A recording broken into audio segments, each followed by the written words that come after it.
प्रधानमंत्री आवास योजना का फ्लैट बना तो किसको मिला? अलमा बेगम को मिला, रानी खान को मिला, अंजुम परवीन को मिला, शकील अब्बास को मिला, जाहिरा फातिमा को मिला। प्रयागराज के लूकरगंज में उत्तर प्रदेश के मुख्यमंत्री योगी आदित्यनाथ ने 76 लाभार्थियों को फ्लैट की चाबी दी। जिस जमीन पर ये घर बने हैं वो जमीन माफिया अतीक अहमद के कब्जे में थी। योगी ने कब्जे की जमीन खाली कराई, माफिया को बेदखल किया और 1.5 साल के अंदर अंदर वहां गरीबों के लिए घर बनवा दिए। क्या नाम है आपका? रानी खान। इससे पहले आप कैसे रहती थी, कहाँ रहती थी? रहते थे हम। अब आपको फ्लैट मिला है, कितनी मन में आज खुशी है? चाबी देने मुख्यमंत्री योगी आदित्यनाथ खुद आ रहे हैं। मेरा सपना था एक घर का, आज वो पूरा हो गया।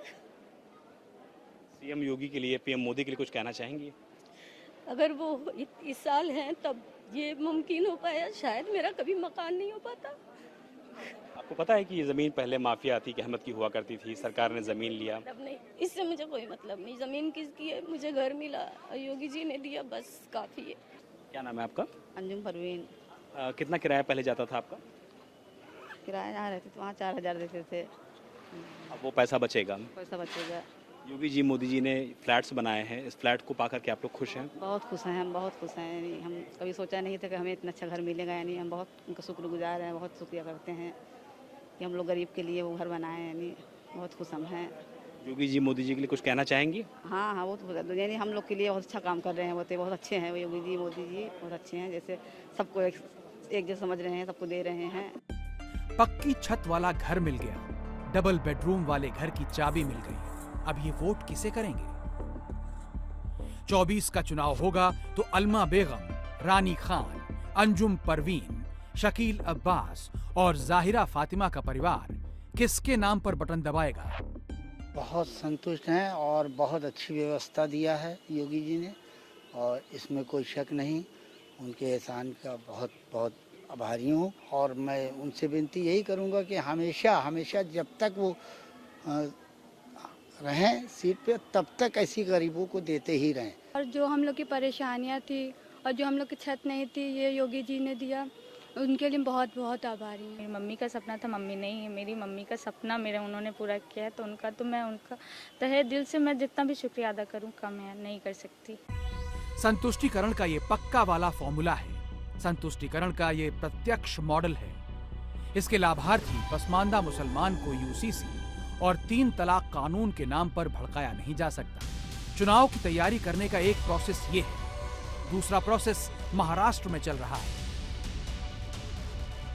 मणिपुर में चल रहा है, यूपी के ही लखनऊ में भी चल रहा है। मोदी को हटाने के लिए कौन गुगली फेंक रहा है? मोदी को हटाने के लिए कितने गुगली फेंक दिए गए? महाराष्ट्र में शिंदे और फडणवीस की जोड़ी तोड़ने के लिए शरद पवार गुगली फेंक रहे हैं। मुझे बहुत खुशी है, कम से कम सच पवार साहब के मुंह पे मैंने लाया, लेकिन ये भी आधा सच है। बचा हुआ सच भी जल्दी ही बाहर लाऊंगा। मैं भी गुगली फेंकूंगा और बचा हुआ सच बाहर आएगा। मणिपुर में मुख्यमंत्री एन बीरेन सिंह का विकेट गिराने के लिए राहुल गांधी गुगली फेंक रहे हैं।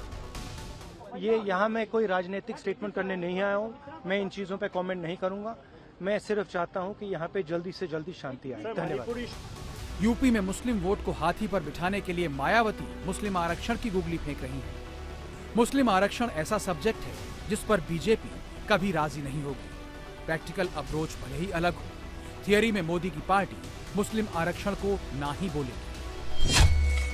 तो क्या तुष्टीकरण की गुगली से संतुष्टीकरण फेल हो जाएगा? सियासी गुगली से विकेट किसी का भी गिरे, क्या नुकसान नरेंद्र मोदी का है या मोदी गुगली पर भी 6 मारेंगे?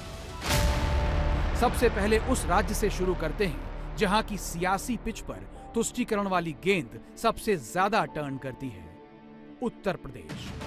MDH, मुस्लिम, दलित, हिंदू। उत्तर प्रदेश में नए समीकरण की चर्चा है। करीब 4 साल बाद मायावती यूपी पॉलिटिक्स के सेंटर स्टेज पर आई हैं। मायावती का MDH कार्ड मोदी को गद्दी से उतारने के लिए है या मोदी को तीसरी बार गद्दी पर बिठाने के लिए। मायावती ने मुस्लिम आरक्षण की डिमांड करके अपने लिए लोकसभा की सीटें रिजर्व कराने की सोची है। मायावती ने बैक टू बैक 2 ट्वीट किए। पहले ट्वीट में नरेंद्र मोदी की तारीफ की, दूसरे ट्वीट में मायावती ने मुस्लिम आरक्षण की डिमांड कर दी। 20% मुस्लिम वोट यूपी में सबके टारगेट पर है। मायावती, अखिलेश, राहुल गांधी और असदुद्दीन ओवैसी उत्तर प्रदेश में मुस्लिम वोट के 4 पुराने दावेदार हैं। मुस्लिम वोट पर एक दावा नरेंद्र मोदी का भी है। मुस्लिम वोट का मैग्नेट लगाकर मोदी मुस्लिम समुदाय के सबसे बड़े चंक को अपनी तरफ खींचने की कोशिश कर रहे हैं। प्रयागराज का सैंपल आपने देखा।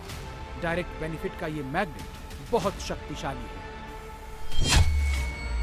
80% यानी 100 में से 80 मुसलमान मोदी के टारगेट पर हैं। 22 के यूपी चुनाव में योगी आदित्यनाथ ने 80-20 का एक फॉर्मूला दिया था। मोदी का 80% वाला फॉर्मूला थोड़ा अलग है। जो पसमंदा मुसलमान है उन्हें आज भी बराबरी का हक नहीं मिलता। उन्हें नीचा और अछूत समझा जाता है। इसी समाज में मैं मुसलमान समाज की बात कर रहा हूं। मुसलमान भाइयों में जो हमारे पसमंदा भाई बहन हैं, जो पिछड़े हुए हैं, मैं उनकी बात करता हूं। ये सब इतने पिछड़े रहे हैं, इनके साथ इतना भेदभाव हुआ है। भाइयों बहनों, इस भेदभाव का नुकसान उनकी कई पीढ़ियों को भुगतना पड़ा। लेकिन भाजपा देश के हर नागरिक के लिए सबका साथ, सबका विकास की भावना से काम कर रही है।